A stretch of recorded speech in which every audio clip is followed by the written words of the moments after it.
Hello, beautiful goddesses. It's Dorell, intuitive relationship coach and spiritual mentor. And I have been invited by Helena to come and share the February forecast for all of you, what you can expect for the month of February, and how you can plan ahead.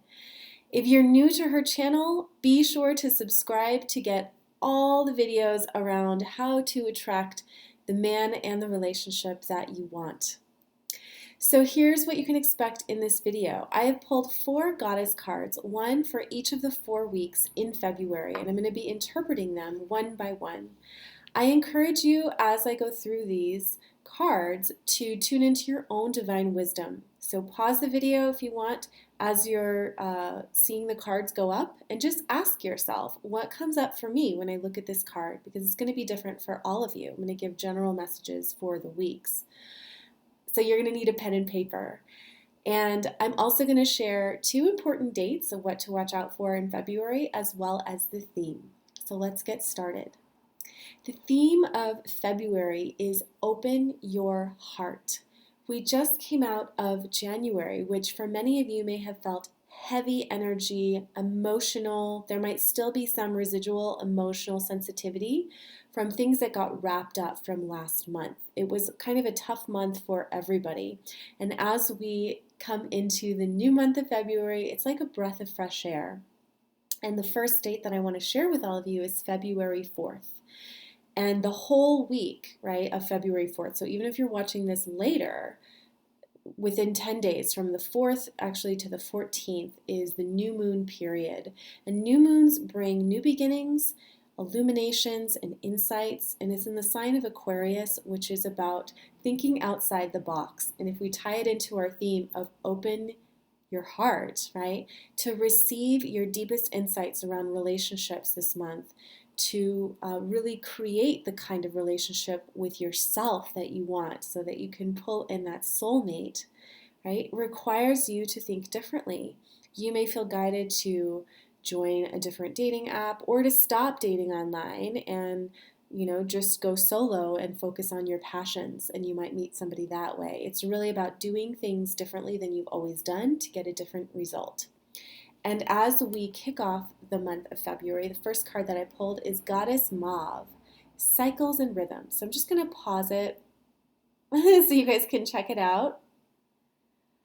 Looks like she's ice skating to me.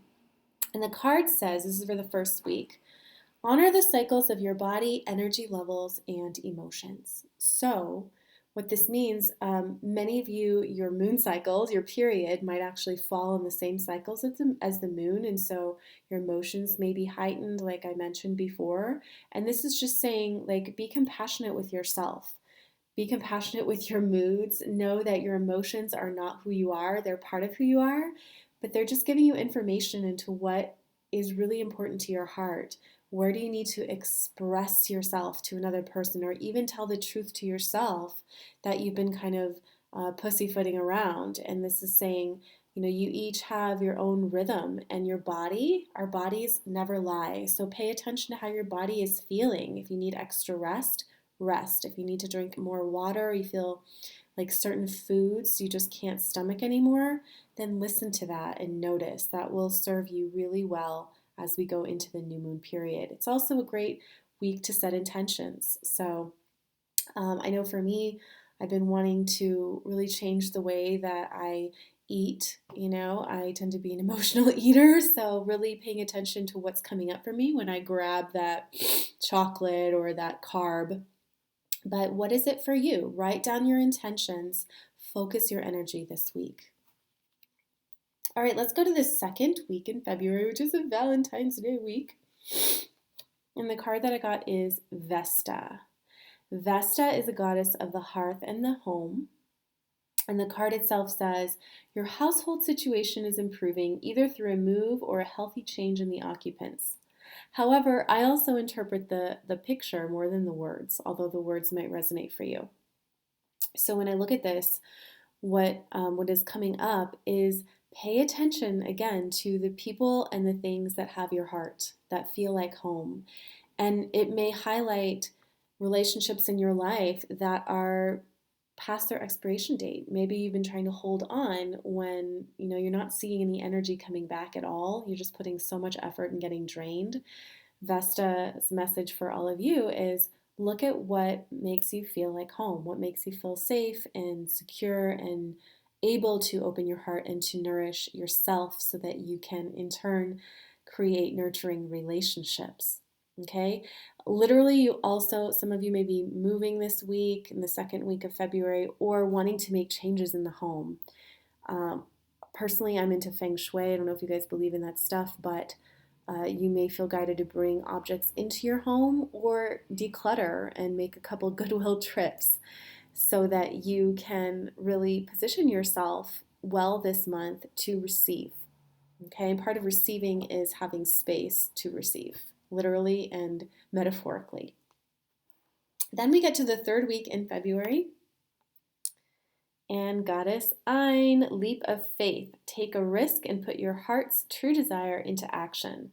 So this is the week to make that big announcement, to go on the job interview if you're in business for yourself, to make a big offer or schedule some important VIP meetings, to go on a date when you maybe have been Netflixing it every weekend.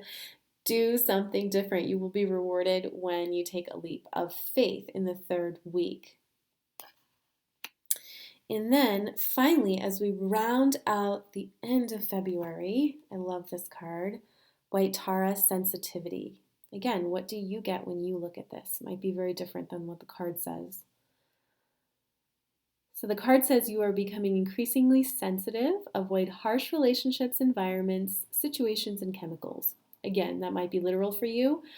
What I also see for everybody for the end of the month is joy.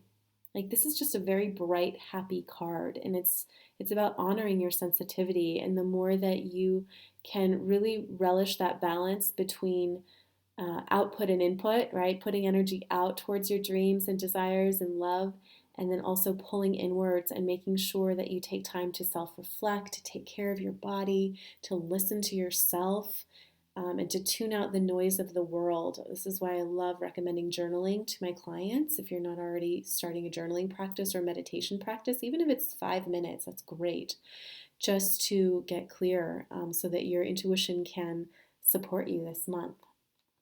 The other date that I wanted to share with you is February 14th, Valentine's Day. Mars is going to be in Taurus. Now, what the heck does that mean? Taurus is a very stable, very grounding sign. If you've been wanting to make any changes in your life, in your career, around relationships, that things that really you want to go the long haul, starting Valentine's Day until it's going to be there until I believe mid-March. It's such a prime month, right? That mid-month to mid-March to take action and to really remember what your long-term vision is. So not to let yourself get distracted by shiny objects and really hot people that, depict a pattern that you've maybe let go of, right? The same guy with the different face that you're dating. I've been through that. Anybody else? Yes. So in summary, this is a month of opening your heart, balancing how much you give with how much you're receiving and allowing yourself to receive. And the vehicle to get you there is through your body, through your intuition, through nourishing that part of you that is saying, stop eating that food or stop seeing that person, or I want more rest, or I want more of this. And really remembering that as you give it to yourself, as you meet your own needs, the universe is going to more than meet you halfway, and you're going to see these amazing opportunities present themselves, but only if you're taking care of yourself. So I'd love to hear from you in the comments. First of all, is this resonating with you? What are your interpretations of the cards? I'm going to actually take a picture of the cards and post it in the first comment. Helena, if you want to pin it for everybody so that you can see the whole month. And for those of you that want more, a big part of attracting a partner is loving yourself. And it's such a cliche statement, like just love yourself. How do we actually do that? I am hosting a free 10-day self-love challenge. And if you would like to check it out, the link is in the first comment. So you can sign up for free. I'm going to be giving one specific little nugget every single day leading up to Valentine's Day. We start on February 5th. And even if you're seeing this late, sign up and you'll get all of the mini challenges and you can do it on your own time. Thank you so much for watching. Have a fabulous, magical February. And thank you, Helena, for inviting me to come on and be a part of your goddess community here on YouTube.